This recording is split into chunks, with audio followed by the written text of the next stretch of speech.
যারা অ্যাডেনিয়ামে নতুন এবং গ্রাফটিং করতে সমস্যা মনে করেন তাদের জন্য এই ভিডিওটি খুব উপকারী।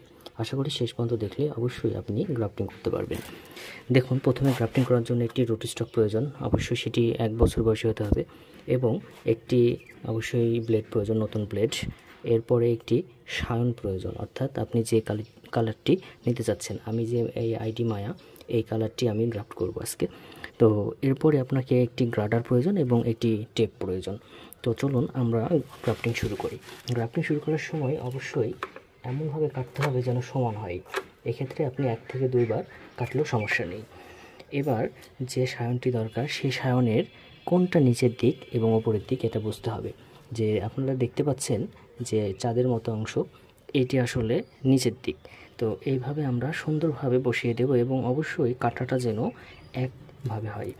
এবার গ্রাফটিং টেপ দিয়ে আমরা সুন্দরভাবে টাইট করে এইভাবে গার্ডার দিয়ে বেঁধে দেব। এইভাবে যদি কেউ গ্রাফটিং করেন অবশ্যই 100%ই আপনার গ্রাফটিং হওয়ার সফলতা পাবেন।